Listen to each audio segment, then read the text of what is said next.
হয় অন্য জায়গার লোক, তার নাম এখানে ভোট দিতে আসছে, বাংলাদেশি আছে, মারা গেছে, অন্য জায়গায় বিয়ে হয়ে মেয়ে চলে গেছে, সেখানে ভোট এখানে ভোট, এইটা যাতে না কেটে যায় তার জন্য নাটকবাজি হচ্ছে, এত চিৎকার আছে যাবে, কিচ্ছু হবে না, সব শান্তিতে হবে। বারবার যদি শান্তিতে ভারতবর্ষে এসআইআর হয়ে থাকে 13 বারও শান্তিতেই হবে, অশান্তি করলে কিন্তু অশান্তি হবে। তখন সামলাতে পারলে সুবিধা, কি হবে বুঝতে পারবে না। তো সেই জন্য আপনারা জেনে রাখুন, এই যে নাটকবাজি, এই এসআইআরটাই নির্বাচন মনে করুন। এখান থেকে নির্বাচন শুরু হয়ে গেল 2026-এ বিধানসভা। এইখান থেকে সবাই নিজের নিজের কাজ করুন, নিজের এলাকায় কোনো ভুয়ো ভোটার, নোট মৃত ভোটার যেন না থাকে, সেটা মাথায় রাখুন। আর আপনার যারা এখানকার স্থায়ী ভোটার, তাদের নিজস্ব ডকুমেন্ট দিয়ে ফর্ম ফিল আপ করেছেন, আপনার টেনশন নেই, আপনার নাম এসে যাবে। যাদের টেনশন আছে তারাই ঘাবড়াচ্ছে।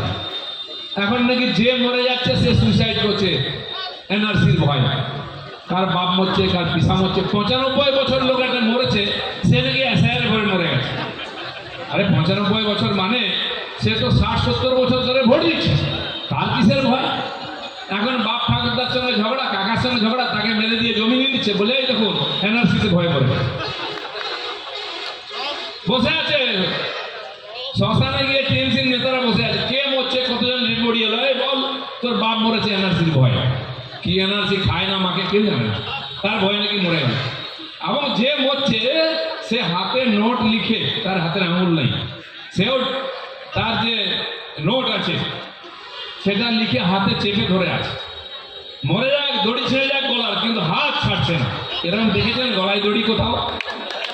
এটা টিএমসি রাজত্বই হয়।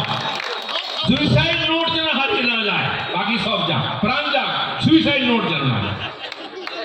সেটা আবার মমতা ব্যানার্জি টুইট করছেন, কি ঠকবাজি চলছে, কি বোকা বানাচ্ছে, বাঙালি কি ঘিলু শুকিয়ে গেছে, এগুলো বিশ্বাস করবে?